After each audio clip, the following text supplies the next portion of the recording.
Let me address a little bit to the people of Ethiopia, Ethiopians. You guys have been through a lot. You guys are going through a lot. And sometimes it kind of feel like we're not talking about it enough. But one thing that I want to promise you guys is that you're still standing.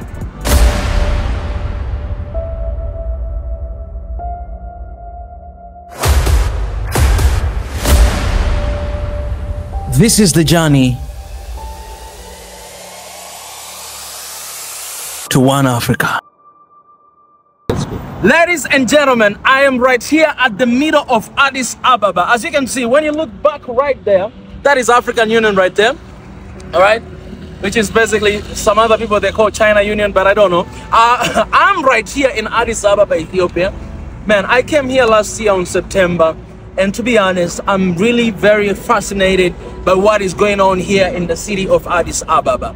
This should be the templates of what has to happen in the continent of Africa, throughout, across the entire continent. And I'm not just talking about the capital cities, because these developments, they mostly happen in the capital city. If you go to Dar es Salaam, you see the same thing happening in Dar es Salaam and Dodoma. If you go to Tanzania, if you go to South Africa, you see the same thing happening in the capital city. If you go to Rwanda, the same thing in Kigali and so many other places. But we need these templates in some other parts of our continent. But that aside, kudos to Ethiopia for what is happening in the city of Addis Ababa.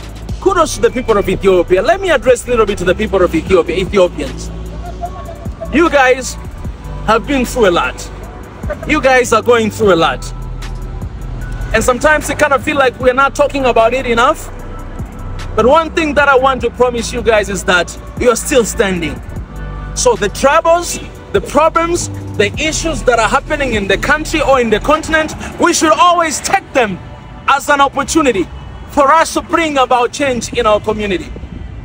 I don't call it problems anymore.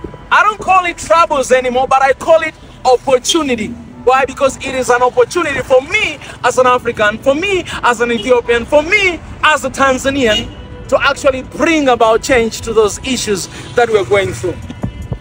Don't be proud when you see your people are falling down. Don't be proud when you see your country is falling down. Don't feel proud, because that does not do anything good, especially to the next generation. I should take it as an opportunity, me, myself, and I, to bring about change to the continent, to bring about change to the country. So if we have issues, for me, I see it as a good chance for me to bring about change. If we have troubles in my country, yes, I wish that we don't have, but as long as I see a problem, that means I'm a solution. So I am a solution, you are a solution to your own country. Let's stop blaming others for our own mistake. I always talk about three enemies of Africa. The first one is mentality, our mentality. What do we think about our countries? What do we think about our continent? And what can we do to change about that? Mentality is the biggest enemy of this continent. The second one, I talk about leadership or leaders.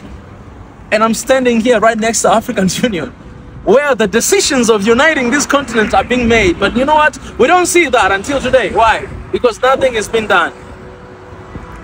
These are people who always push backward and not really forward. What do we need? We need a servant leadership. People who are ready to give everything they can for the sake of the people. The third enemy are those who are looking forward to exploit Africa or exploiting Africa. And it doesn't matter. They might be whites, they might be Chinese, they might be brown, but also they might be African. There are a lot of people who search for an opportunity to bring down this continent. Those are third enemies of this continent. What can we do now?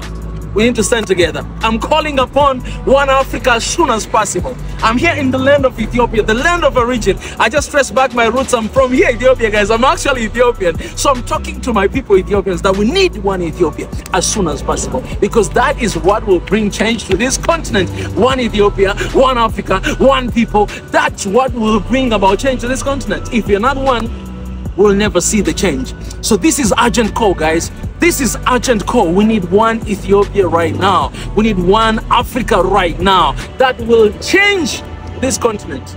That will change the role of those people in African Union right there. That will transform even the way we do business. You know, I'll be able to come to Ethiopia, do business with my people here. I'll be able to go to South Africa, do business with my people there. You'll be able to go anywhere and do business with our people there. That's why I'm always talking about remove visa restriction. Remove visa restriction. It doesn't help us at all. If you want to win Africa, then your job, African Union, is to remove visas in this continent so that when I come here to Ethiopia, I don't have to pay $60 to come to the land of origin, my own country. The place where is the center of African Union. I don't need to go to Nigeria and pay $150 to go to that country. Learn from Ghana. At least they remove visa right now. You can do the same thing for Ethiopia. You can do the same thing for Tanzania. You can do the same thing for Uganda. You can do the same thing for Rwanda and for all other countries across the continent, so that our people may be one. We may be united once again. Guys, that is my message today from the city of Addis Ababa. I named it, this is the city of light. Addis Ababa, the city of light. Kudos to everything that is happening. I'm proud to be here, and guys, I love you so much. I'm here, by the way, for Yeshi Gabicha on 26th of January. So please make your way to come here and to enjoy the marriage of a Southern. Haile Jesus, everybody.